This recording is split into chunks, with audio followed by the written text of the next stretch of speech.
Անուն Հոր եւ Որդու եւ Հոգու Սրբո ամեն։ Չգիտենք, պահք պահում ենք թե չէ, բայց գիտենք, որ պահքը մեզ պահում է։ Պահքը պահպանություն է, եւ պահքը շատ հին պատմություն ունի։ Դերևս առարչության սկզբից է գալիս,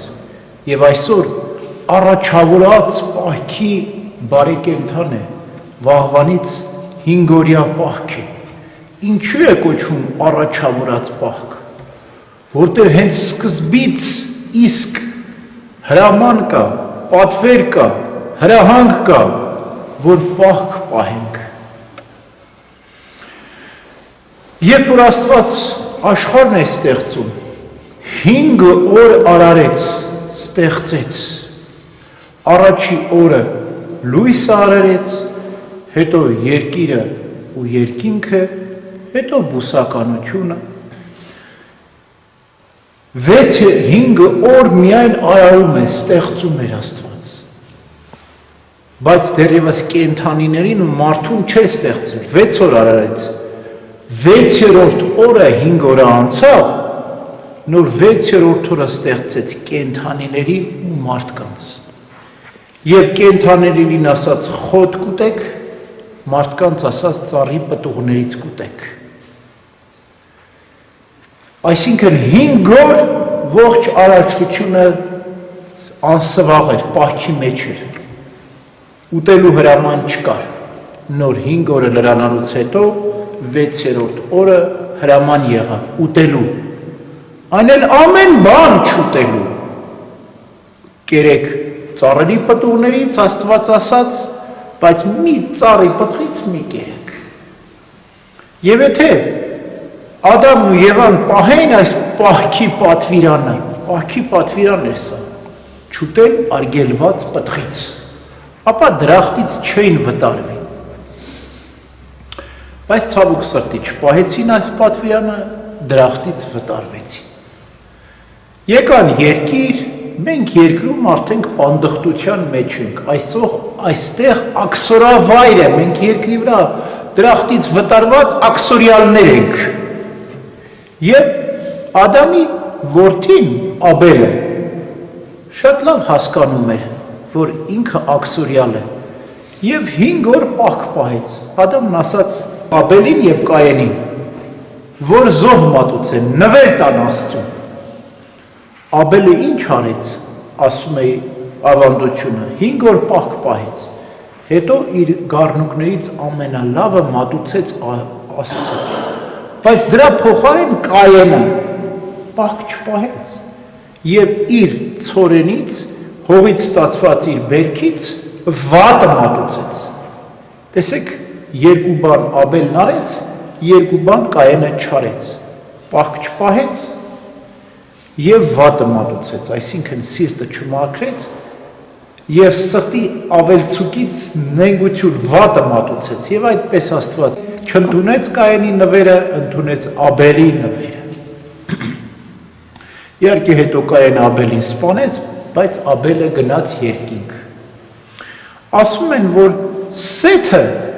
երբ որ լսեց Ադամի վախճանվելու մասին, 5 օր պահք պահեց, նոր Ադամին հուղարկավորեց։ Ինքը Ադամը եւս, երբ որ դրախտից վտարվեց, 5 օր չկերավ, չխմեց եւ ավետիս լսեց, հրեշտակը նրան ասաց, երբ որ անձինը ծնանի, անմերը մեռանի, քեզ փրկություն կլինի։ Անձինը Քրիստոս է, որ ծնվեց, անմերը Քրիստոս է, որ մեռավ խաչի վրա։ Ահա այս բոլոր բարիքները պահքից հետո ստացան մարդիկ։ Կոչում ենք առաջավորած պահք, որովհետև առաջիններն էին այս պահքը պահում, 5 օր էին պահում։ Մինչև երբ պահեցին, մինչև Մովսես մարգարեն, մինչև իսրայելացիների ելքը Եգիպտոցից, սա նահապետների պահք է, պահեց Նոյը և մտավ տապան, 5 օր պահեց, պահեց տապանից դուրս գալուց հետո և զոհը մատուցեց, պահեց Աբրահամը, երբ որ հրեշտակներին պետք է ընդուներ և ավետիս պետք է ստանար։ պահեց Իսահակը, Հակոբը և տեսիլքը տեսավ, որ երկնքից իջնում էր, քարը օծեց։ Մինչև Մովսեսը նոր 40 օր պահք պահեց, 3-40 օր ծոմ պահեց Մովսեսի 40-օրյա պահքով այս առաջավորած 5 օրյա պահքը լուծարվեց, սկսեց 40-օրյա պահքի օրը, բայց մենք պահեցինք հիշատակ այս առաջավորած պահքի, և հատկապես մեր Սուրբ Հայրապետ Գրիգոր Լուսավորիչը, երբ որ խորվիրապից դուրս եկավ, 65 օր ավետարանը քարոզեց, և բոլորին ասեց 5 օր պահք ու ծոմ պահեք, հետո կմկրտեմ ձեզ, Տրթատ թագավորին, Աշխեն տիկնոջը, Խոսրո Բդյուղտին և բոլոր մյուս իշխաններին, և այդպես 5 օրյա պահք պահեցին, մեր հայոց առաջին պահքն է սա, Գրիգոր Լուսավորչի առաջավորած պահքն է, և այդպես այդ 5 օրերն էլ պահեցի, որից հետո Գրիգոր Լուսավորիչը մկրտեց նրանց։ Այսպես հաստատվեց, մենք էլ լսեցինք, մենք էլ փորձում ենք, պետք է պահենք 2 շաբթի օրվանից մինչև շաբաթ օրը Սուրբ Սարգսի տոնն է, մինչև Սուրբ Սարգսի տոնը մենք այս պահքը պիտի պահենք։ Ոմանք շատ խիստ են պահում, ոմանք իրենց տկարության համավազային ոչ խիստ, բայց և այնպես, ով ինչպես կարող է պետք է այս պահքը պահի։ Մի վանական գալիս է, մի ծերի մոտ ասում է, ծեր, ինչու են, երբ որ ապաշխարում են, պահք են պահում, այսինքն, ապաշխարել է մեղքերի համար զղջալ խոստովանելն է և զուգահեռ պահք են պահում, ինչու պահքը ապաշխարության հետ է, ծերը ասում է, ես քեզ կասեմ, նստի, երբ որ նստում է վանականը, ծերը սկսում է իր մեղքերը խոստովանել, իհարկե այնպիսի բաներ իրեն վերագրում, որ ինքը չէր գործել, բայց վերագրում էր, ասում էր, այս եմ, շնացել եմ, գողացել եմ, սպանել եմ, թալանել եմ, ասում էր, և իրեն ծանր մեղքեր էր վերագրում, անընդհատ խոսում էր, ասում էր, մեղքերն էր խոստովանում վանականին,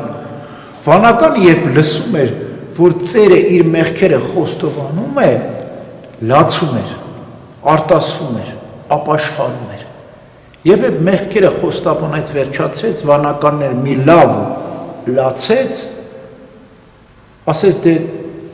գնանք նստենք խնջույք անենք, ասեց չեմ կարող, էլ ուժ չունեմ, լացել եմ այնքան, ուղղակի ուզում եմ հիմա աղոթեմ, իմացար թե ինչու են պահքը ապաշխարության հետ, երբ որ դու լացում ես, երբ որ դու ապաշխանում ես մեղքերիդ համար, ախորժակդ փակվում է, չես ուզում ուտել, ինչպես սուք ունեցող մարդը չի կարողանում ճոխ սեղանից ճաշակել, ուղղակի մի փոքր ճաշակում է, որ մարմինը իրեն ծառայի և հոգին աղոթի, այս պատճառով արտասուքին ու աղոթքին հաջորդում է պահքը, արտասուք, աղոթք, պահք, ապաշխարություն, ուրեմն, պահենք պահքը, պահքներ մեզ կպահի, ամեն